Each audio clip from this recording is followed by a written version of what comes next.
నమస్తే అండి. నేను మీ నాగలక్ష్మి. Welcome to Prem Sadan. నేను ఇక్కడ పొట్టు తీయని మినపప్పు హాఫ్ కేజీ తీసుకుంటున్నానండి. హాఫ్ కేజీ మినపప్పు కూడా ఒక బౌల్లో వేసేసుకుని వాటర్ పోసుకుని ఉదయం పూటే నేను నానబెట్టేసేసుకుంటున్నానండి. ఇక్కడ నానబెట్టుకుని ఈ పప్పుని సాయంత్రం పూట చక్కగా బాగా కడిగేసుకున్నానండి. పొట్టంతా కూడా పోయేటట్లు కడిగేసుకుని గ్రైండర్లో వేసుకుంటున్నానండి. ఈ పప్పు ఇలా రుబ్బుకోవాలండి. పప్పు రుబ్బుకునేటప్పుడు పప్పు వేడవకుండా, అంటే గ్రైండర్ వేడైపోతూ ఉంటుందండి. గ్రైండర్ వేడికి పప్పు కూడా వేడవుతూ ఉంటుంది. మధ్య మధ్యలో మనము కొద్దిగా ఐస్ వాటర్ పోసుకుంటూ ఉంటే పప్పు వేడవుకోకుండా చక్కగా మెత్తగా నలుగుద్దండి. కొంత పప్పుకి రెండొంతులు రవ్వ తీసుకుని ఇడ్లీలు వేసుకుంటున్నానండి. ఇక్కడ పప్పు తీసేసుకుని ఉప్పుడు రవ్వ కలిపేసుకున్నానండి. ఆ వీడియో స్కిప్ అయిపోయిందండి. ఇప్పుడు నేను ఒక రాత్రంతా కూడా ఆ పిండిని ఇలా మూత పెట్టేసి పక్కన పెట్టేశానండి. చూడండి ఎంత బాగా పులిసి అది ఎంత పైకి ఉబ్బిందో. ఇప్పుడు కొద్దిగా ఉప్పు వేసేసుకుని కలుపుకుందామండి. ఇడ్లీ పిండి ఎలాగైతే కలుపుకున్నానో అలాగే రాగి ఇడ్లీలకు కూడా పిండి కలుపుకున్నానండి. ఒక వంతు పప్పు అయితే రెండొంతులు రవ్వగా ఇడ్లీలు వేసుకుంటానికి కలుపుకున్నానండి. ఒక వంతు పప్పు అయితే 2 వంతులు రాగి పిండి వేసుకుని కలుపుకున్నానండి. కలుపుకున్న పిండిని అంతా కూడా ఇప్పుడు నేను ఇడ్లీలు వేసుకుంటున్నానండి. ఇడ్లీ ప్లేట్ తీసుకుని ఇడ్లీలు చక్కగా నున్నగా నీట్గా రావటానికి ముందుగా నెయ్యి రాసుకోవాలండి. ఇలా రాసుకున్న తర్వాత ఇడ్లీ పిండిని కొద్ది కొద్దిగా ఇడ్లీలాగా వేసుకోవాలండి. కాలం ఇడ్లీ తింటే తొందరగా అరిగిపోయి చక్కగా ఆరోగ్యంగా ఉంటామండి. చాలా మంచిదండి. నూనె వస్తువు కాదు కదండి, ఆవిరి మీద ఉడికించుకుంటాం కదండి. ఇక్కడ నేను 3 ప్లేట్లు ఇడ్లీలు వేసుకున్నానండి.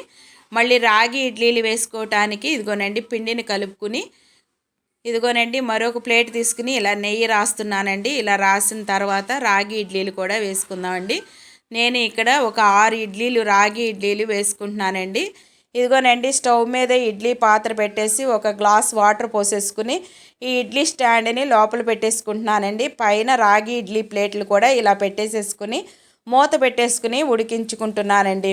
సిమ్ములోనే ఉడికించుకోవాలండి. సిమ్ములోనే ఒక పావు గంట సేపు ఉడికించుకుంటే ఇడ్లీలు చక్కగా ఉడుకుతాయండి. ఇడ్లీలు ఉడుకుతూ ఉండగా నేను ఇక్కడ పచ్చడి ప్రిపేర్ చేసుకుంటున్నానండి. స్టవ్ వెలిగించి పాన్ పెట్టుకుని కొద్దిగా ఆయిల్ వేసుకుని కొన్ని వేరుశనగకాయ పప్పులు వేసుకుని వేయించుకుంటున్నానండి. అవి మాడిపోకుండా ఇలా తిప్పుకుంటూనే వేయించుకోవాలండి.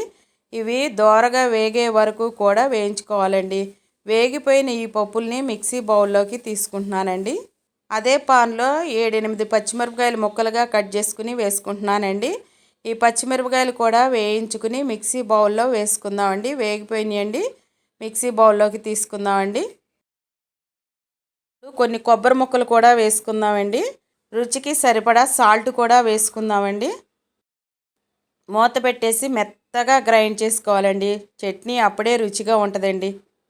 ఇదిగోనండి మరొక పాన్ పెట్టుకుని మరొక రకమైన పచ్చడి కూడా చేసుకుందామండి. కొద్దిగా మినపగుళ్ళు కూడా వేసుకుని, అంటే నేను ఇక్కడ 2 స్పూన్లు మినపగుళ్ళు తీసుకుని వేసుకుని వేయించుకుంటున్నానండి. ఇవి వేగిన తర్వాత కొద్దిగా అల్లం ముక్క తీసుకుని వేసుకుందామండి. ఇవి వేగుతూ ఉండగానే 4-5 పచ్చిమిరపకాయలు ముక్కలుగా కట్ చేసుకుని వేసుకుందామండి.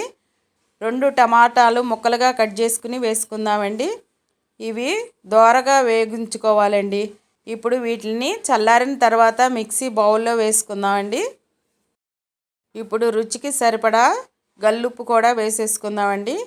ఇక్కడ కొద్దిగా చింతపండు కూడా తీసుకుందామండి. కొద్దిగా పసుపు కూడా వేసుకుని మెత్తగా గ్రైండ్ చేసుకోవాలండి.